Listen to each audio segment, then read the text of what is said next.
Welcome back to another edition of the Gen Z Takeover of the SEANC View podcast. My name is Samantha Cline. I am the digital communications specialist here at SEANC, as well as the podcast producer. Alongside me, we have Jamison Rhodes, who is our data engineer, and Ramona Williams.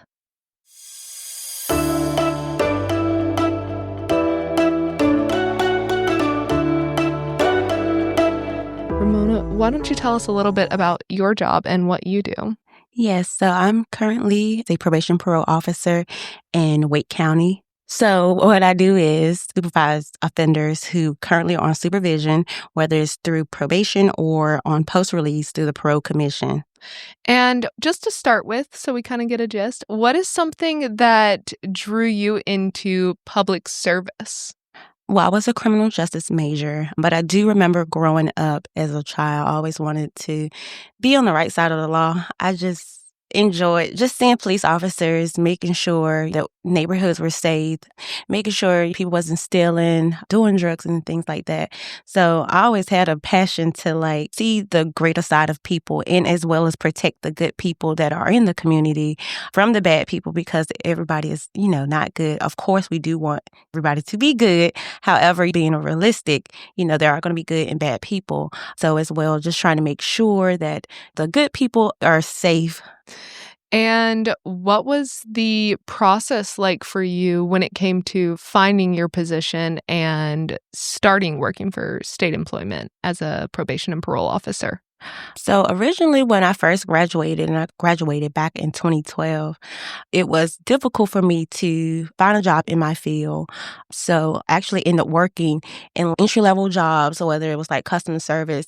And it wasn't until 2019 whether I was able to secure a job working in the state, because I felt like because I didn't have experience first coming out of college, that was the main thing that would discredit or get my application thrown out.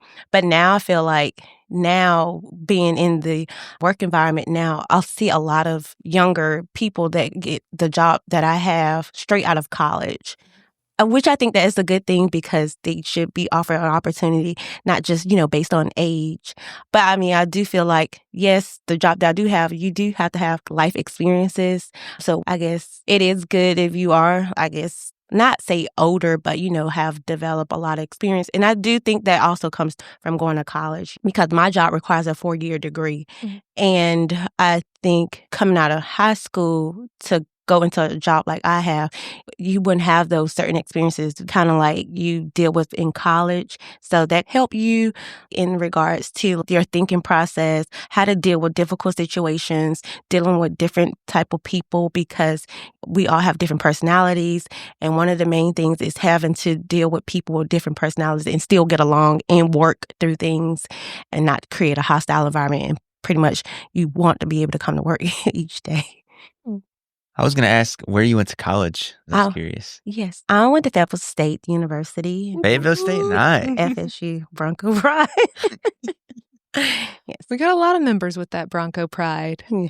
I'm from Fayetteville initially. I grew up there, so love that area. Used to be on the swim team in high school and would go to FSU 4 o'clock in the morning to do swim practices.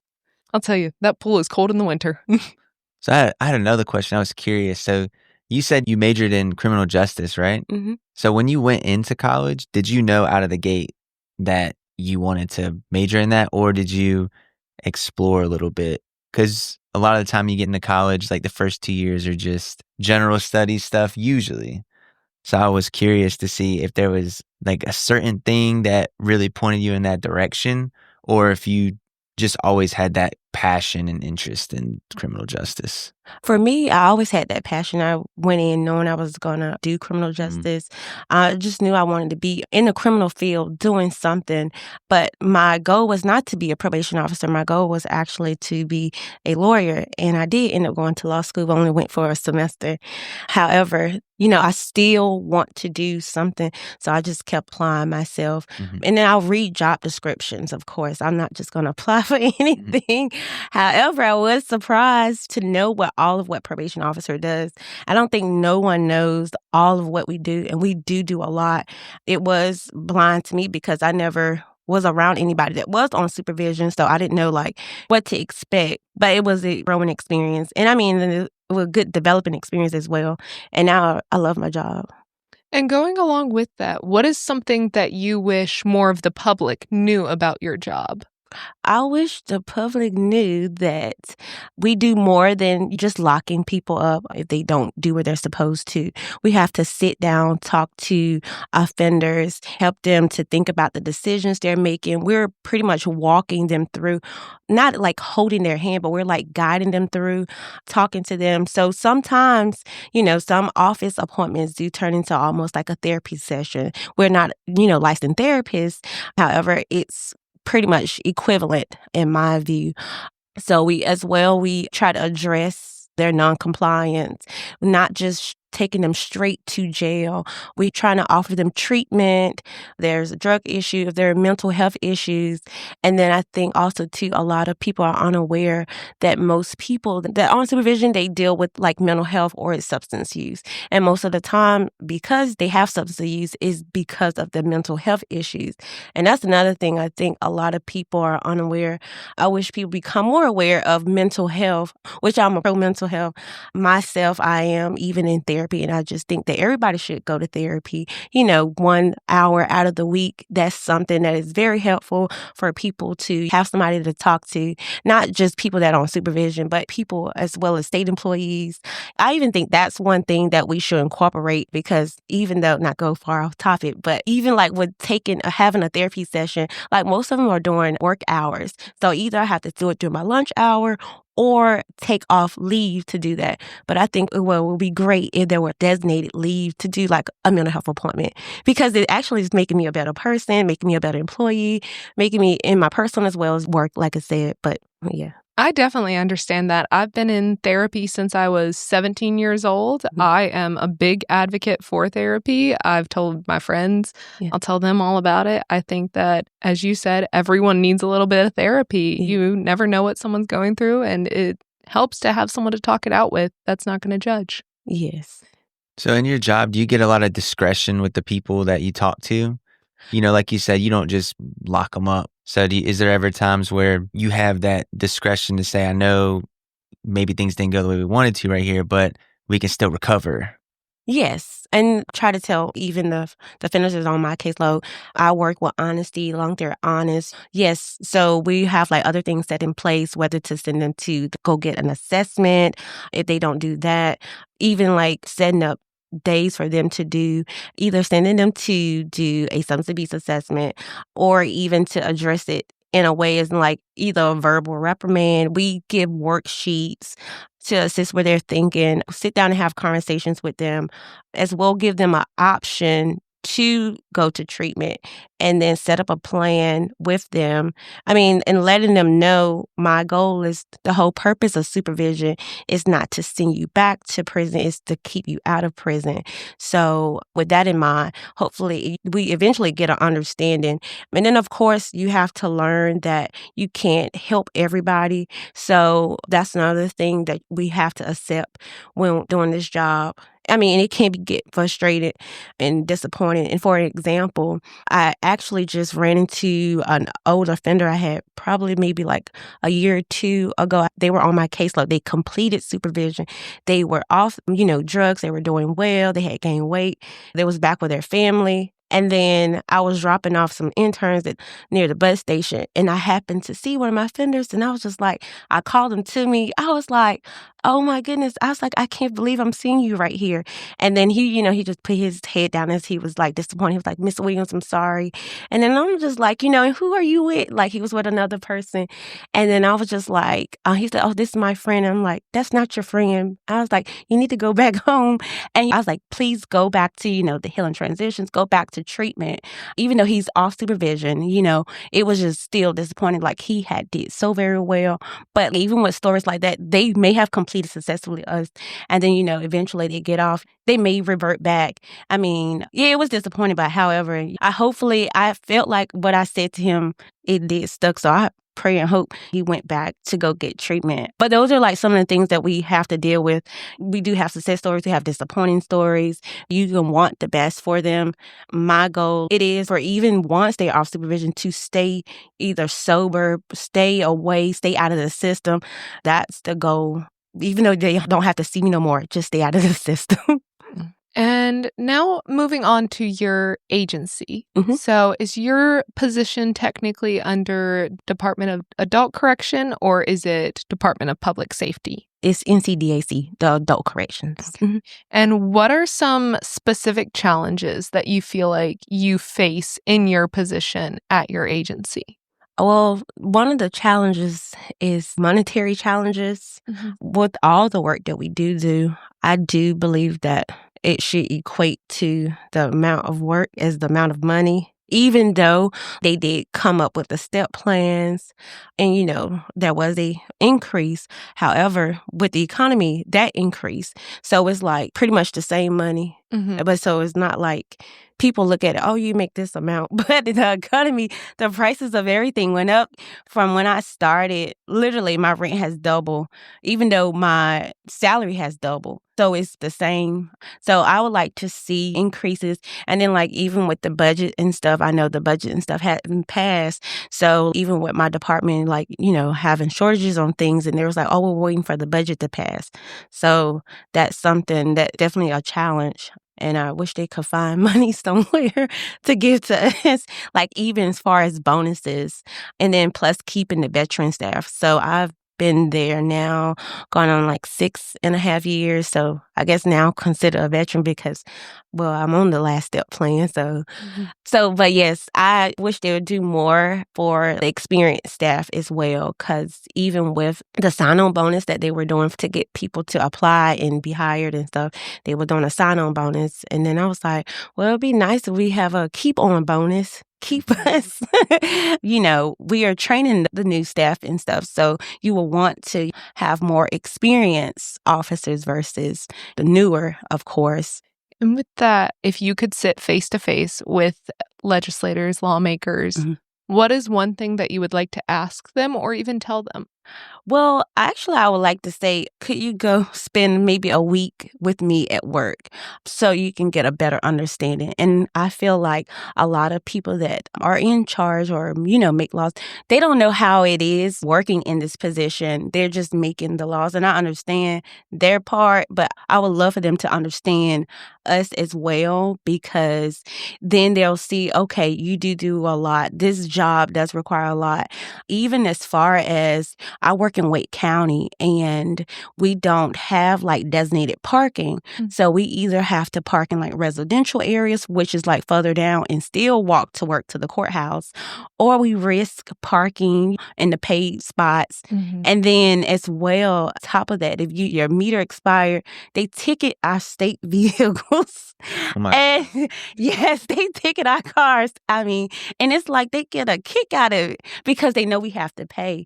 But like other police office cars, they don't ticket those cars or anything like that. But yes, they ticket our cars. They don't mind. And I personally have gotten tickets, and it's just like it racks up, and that's a lot of money throughout the years. So that's one thing working in Wake County is the parking. Even with just give us designated parking, free parking, or close to the building, because it is a safety hazard for us to walk far from the office. And then like you got people walking down the street as well. And it's a lot of homeless people downtown, and, they're not on medications. They're sometimes acting erratic and stuff like that. So it puts us at risk. And then you never know who's watching you. And that's another thing too. Like, I think I may have helped somebody with an arrest. I don't remember the person, but the person remembers me. And they like, oh, you locked me up. And I'm like, I lock you up? Okay. I'm like, you got yourself locked up, but I may have been there. Mhm. That puts a target on your back. You don't know. So I think that too should, be taken in consideration. We need to be like in secured parking, because that has happened to me, was walking down the street and stuff too. But yes, getting back, I would love for them to like sit for us for a week, because we're in the field, we're in the office, we in court. In court is a whole nother story. That's like all day. We can be in district and in superior court. And then, of course, going to the jail. We do prison pickups if they're deemed homeless. We have to help find them housing. And say if we do find them housing, they're deemed homeless. For instance, our department do have what we call the transitional house here in Wake County. And there are some across the county as well. But like, for instance, if they're deemed homeless, we pick them up. Say they're at Central Prison, but the opening is in Buncombe County. We have to drive them there and, of course, drive back. Like, those do they pay for your gas? Well, we drive state vehicles. So, no, state card, they give us a gas card. So, but yeah, those are some of the things that we do. And then, of course, assisting our own coworkers and stuff with help as well. And then we have a caseload. So in Wake County, we do have like specialized caseloads as well as like a regular caseload, but it can range up to like 70 people that you have to supervise. And then you have to make sure you're doing it per policy. And it's like we have deadlines and stuff that we have to do. We go out to the home. We have to do home visits. We have to do walkthroughs. We do searches, making sure they're not having any illegal drugs, any weapons. So I feel like we do a lot. And then like dealing with not only just them, but then their family members, and even with victims as well. We have to deal with that. And then even dealing with people who come from other states to our state. So I would love for them to just see, all of what we do and just really take note, because as well, even with the administrative paperwork, North Carolina pretty much have become like electronic. So we're like now filing our own stuff. You have to make sure you're filing correct paperwork. It's processes to that as well. I feel like we do a lot. We are given the discretion to make decisions. So that's a lot as well. But we also too have to have conversations with our supervisor as well to make sure we're making the right decision. But we are given a lot of discretion to how we want to supervise offenders within the guidelines, of course. Yeah. But yes, I would love them to know, what we do. And then hopefully they consider, okay, I didn't know that. Because I was the same way prior to being in the job. I did not know they did all of this. Mm-hmm. I was like, oh, wow. Well, like I said, because I didn't have nobody that I knew that was on supervision. But of course, until you actually in it, then you actually get to see it. So, and then you actually get to feel it. And that's another thing. So I think if they at least get some ride-alongs with us and see, okay, this department here, they do need a lot of more resources as well. Yeah, it sounds like you guys can be pretty stretched thin with where you are and how much you're doing at once. That's a lot, just thinking about how widespread your job actually covers. Yeah. It sounds like there's a disconnect between the decision makers and the people who actually are doing the work.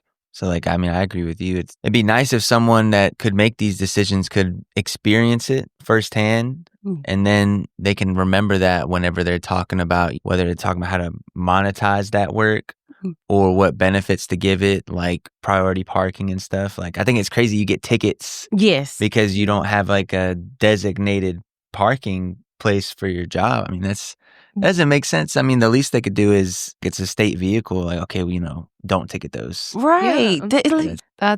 That's really crazy to me, especially because downtown, it is so difficult to find parking, and residential parking is very far away from the courthouse because I drive down there quite often, and I've seen how far that parking is, and that does sound very dangerous given your position, especially not knowing if there is someone who could be targeting you because of your position.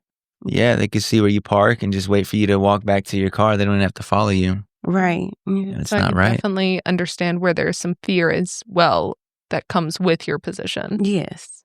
Then let's talk a little bit more about SEANC. So how long have you been a SEANC member for? I was a SEANC member when I first got started, so since 2019. But I didn't become active until probably a few years later. I believe you were in new delegate orientation my first year at convention, which was 2022. Yes. And so what are some things and benefits that SEANC offers that attracted you to be a member as well as get more involved? I'll say the outreach for the state employees because people like, oh, they just take your money. I mean, but I was just giving my money away, but I didn't become active. And so once I became active, I went back to the office. I was like, yeah, they do a lot for us. And like you said, my first convention was in 2022, and I went to the new delegate. And I was like, oh, I began, listening and understanding. I'm like, okay, that's what they do. And, I think it's just more so a lack of knowledge that people have. And then like, people, they just spread what they know. But that's why I try to spread what I know as well, as far as like the benefit wise, like the insurance benefits, especially for me learning that my state insurance didn't cover orthodontics. So until somebody else had told me, that was like, well, if you get Delta Dental, that cover adult orthodontics. I was like, oh, okay, great. So thankfully, and I've currently have my braces. I'm almost done now. So I was grateful for that because I always wanted braces, but I wasn't about to pay fully out of pocket for that amount for braces. And that became like a walking billboard for me. Like, I can't tell you how many people I got to sign up and for people to actually get braces. I was just like, oh, wow, like, I didn't know, like, us adults really want braces, but it's more so with, like, okay, the lack of funds and the, the benefit-wise. So that part I really love. But, of course, learning that they were advocating for us with the legislator and stuff and regarding the raises, like even just going to having membership drives and stuff, talking to other people. And most of the time, I am talking to people who are already signed up as a Senate member and then, explaining to them what they do for us. And then I'm letting them know where other benefits that they offer for us. Because a lot of people, like I said, do not know even with regarding like the insurances and stuff. And even going to convention, which I really love to see, that was very different for me. And I'm glad they do have the new delegate to tell us, okay, the expectations of what you're going to see if somebody don't agree with a bylaw. And then even I had the opportunity to be on the impact committee for my district. And so I was able to I was on some interviews with the people that we were planning on endorsing. So that was great to see, and that they take our interests. They're like, okay, well, this person will really think about us and state employees. Because I think they I don't want to say like people forget about us. State employees, I know for me, this was considered like a glorified position. And, people think they have, great benefits. However, we do have great benefits, but it could be a lot better. And it can't be just what it was like years ago. It has to get better. So I do appreciate SEANC, advocating better, even like for the retirees. They can't live off on the same amount of money they got, especially with the economy and stuff. And do see like SEANC advocating for us on that. Following that, how has your involvement with SEANC personally impacted you and your experience as a state employee?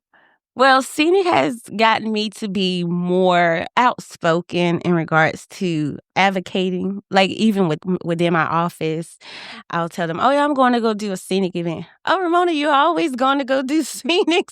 I was like, I love SEANC.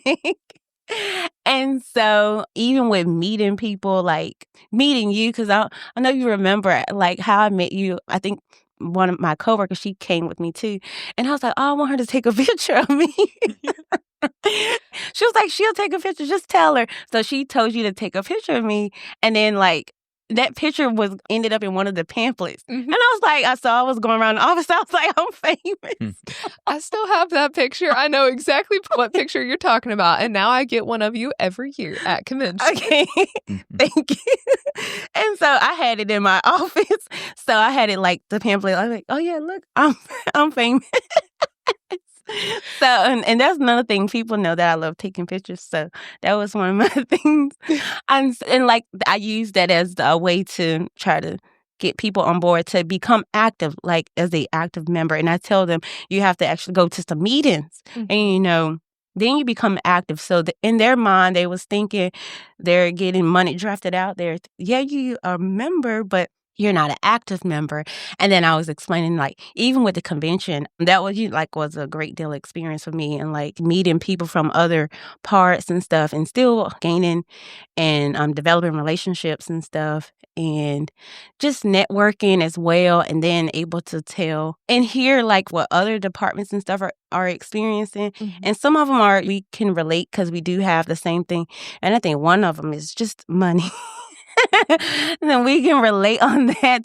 Seems to be a challenge throughout state employment, is a lack of not just funds to provide what you guys need in the office, but also sometimes a lack of pay raises and COLA increases for the retirees. Yes. And I feel like I do, as someone who hears a lot about this stuff and sits in the office, and we have these conversations a lot. It is a common issue across the board of different agencies that we will talk to different members from. So I completely understand where that comes in.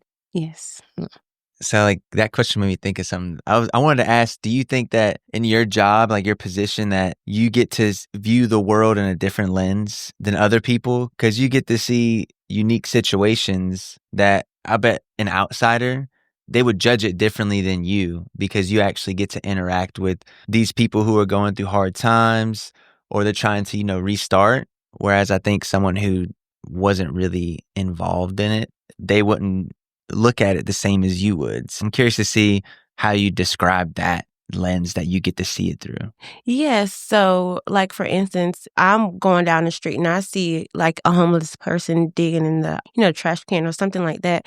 A person that's not in my field, they may deem like, oh my gosh, he's disgusting, or something like that. And I'm looking at him, he's displaced. He could have fallen on bad terms, and he burnt bridges. I'm thinking about all of that collectively, like all of that goes through my mind when I see somebody struggling and stuff. Oh, they must be dealing with mental health issues. It's not like to go ahead and like cast them aside. I'm calculating, analyzing their whole life, what it probably could have been, versus like, just a person not in the field. And then as well, even with viewing like life situations, like I would say, I know people like to deem law enforcement as like they the bad people now, but like being in the field and like you may watch the same video that we're watching and they like the officer was wrong, but I'm looking at it, I'm like, no, the person was wrong. The officer was right. And so I even find that in some of my personal conversations, like dealing with my friends or, other people, we may have differences of opinions. And so I'm like, well, until you on that side, you don't understand. So you don't know like how that feels to have to like take control of a situation and everything is just going fast. So it's like, it's easy for you to say you're a calm person, your heart rate is regular level versus their heart rate is high, everything just going, like something that you cannot prepare for. And it's different when the outsiders look at it. So that's one thing that I do see differently. And maybe I should have reworded that question to make it a little more like Jamison, because that kind of answers my question as well. Because an opportunity for you guys is you do see the world through a different lens, and you look at each person as an individual rather than, oh, well, that's a stereotype, and I can see where that would be a good opportunity for your position. So kind of similar to the lens, you talk, there's obviously cases where things don't work out, but there's also those cases where people redeem themselves in their success stories, right? And I was curious, based on what you said about how some people could see a homeless person digging in the trash and you'll see something totally different than someone else. If you can see maybe not even a homeless person, but all types of people outside of your position, they might cast away as like a lost cause, that you've actually seen those people redeem themselves and actually become extremely successful people. I was curious if you had even any personal experiences of someone who interacted with you or that you helped out and they actually became really successful, like they recovered and they lead a really good life and they're just doing well. Yeah, I mean, we end up having a lot of those stories, even those are not really talked about. And So even for us, like for me, if a person have redeemed themselves, I don't, oh yeah, they was once on supervision, or, they was once involved in the criminal justice system, versus a person may look at them, oh, they will always be a criminal. And like that happens as well, like when they're applying for jobs, they are a better person. They don't do what they did before, but yes, they was a felon. Yes, they had, a violent history. Mhm. So jobs just look at what's on paper. They don't take account, like they changed their lives and stuff. So that's another barrier as well for them. And I wish people, I know you can't give everybody a chance, but at least don't discredit a person just from like based on like their past history, because especially if you don't know the full story. I'm not saying everybody's not guilty, but some things, the criminal justice system is what it is. And there has to have been people in the criminal justice system that went to jail and prison and they did not do it, or they was just in the wrong place in the wrong time and got a charge. And then some people don't even know how to, even though like you get charged with something, but if you're not convicted, it is a process where you can get that erased from your history. And some people don't do that, so like they'll go to get jobs and they found they was charged with certain things and they won't hire them, but in reality, it was just a charge. But, everybody don't look at it that way. Well, they shouldn't have done that, or, they shouldn't have been around that person. But anybody can be on the other side of the table. So that's one thing I think society should look at. Don't look down on a person just because they are on supervision. Because I do find like, some offenders who are on supervision sometimes, and like they are so embarrassed. They don't want their neighbors to know. They don't want their parents to know. But like if they live with the person, I'm like, I'm sorry. I'm not going to personally tell them exactly what you did, but I'll leave that up to you. It's public knowledge. Just you have to, tell them if they live with the person that they're on supervision, and the rules are. But like they're embarrassed, and I get the embarrassment. I don't want to embarrass nobody either, and it's like a stigma. Well, I don't want to say they're thrown into a stereotype like, oh, they're on probation, so they must have did something very horrible. So people look at them different and judge them differently. And like they're like, well, I don't want my coworkers to know. I'm not going to tell your coworkers you're on supervision. That's not for me. And, like they don't want to be seen. And I get it, because people are going to automatically think the worst. I don't automatically think the worst being in this field, because I know like certain people, sometimes you just ended up with the wrong friend, which I don't really would call them friends. It's learning experiences. And, that's just the course they had to go through. And I'm just thankful that I was able to stay out of the criminal justice on that side. So I think people just need to keep that in mind. Like, don't just toss them away. Yeah, I think, like you said, if they just toss them away sometimes, I bet that can even undo all the progress they did, because it's like, I messed up, but, I think I made up for it, but it looks like it doesn't matter, so what's the point, Yeah. Like, imagine you just trying to get jobs and you just can't, so you're like, I'm just going to go back to doing whatever I want to do. Yeah, and that sometimes happen. Like that's one of the things, you have to have a good support system as well to succeed. So that's what we try to help them define a good environment, be around a good environment. And yes, employment is one of the barriers that will lead a person back to reoffending, because you can't make money, then they're going to go back to stealing and then end up back in the system. So it's kind of like we have to stop.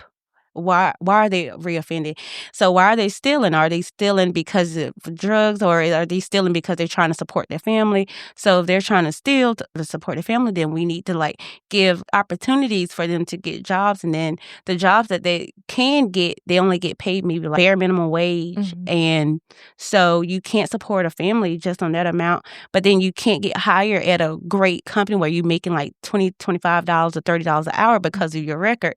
So it's like, what do you do? And so I just try to encourage, just, stay the course, do what you can. And eventually, hopefully somebody, would take a chance with you. Sometimes you have to go in and plead your case and explain you're not this person, just what it was on paper. And even with me on paper, it looks like I may have done nothing. But as far as like, even like my work history and stuff, and I feel like qualified for more than what my resume says, because one of the things working in this position is learning how to deal with people, and even like what supervisory roles. Like, I haven't done a lot, but I feel like I've experienced enough to be qualified. So it's like, it's the same thing. Don't go by based on my resume that I may not be qualified for this position, versus the same way for them as well. All right. Our final question is much more lighthearted. Okay. Do you see yourself ever working towards a leadership position in SEANC? What are the leadership roles? Well, of course, there's our state officers, but there's also district chairs. We have different committees. Do you see yourself working towards participating and maybe eventually being maybe a chair of those positions or a chair of your district? Yes, I see myself being in a leadership role. Well, I've not had the opportunity to sit on the committee, like for the impact, but as well, like for band in my district, which is District 41, and we were the District of the Year. Yeah. Shout out to District 41.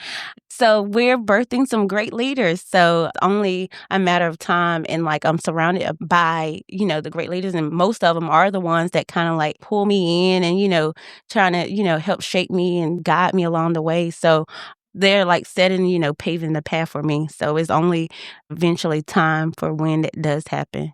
Well, we look forward to continue watching you on your journey in SEANC, as well as your journey through state employment. And thank you so much for coming in and joining us today.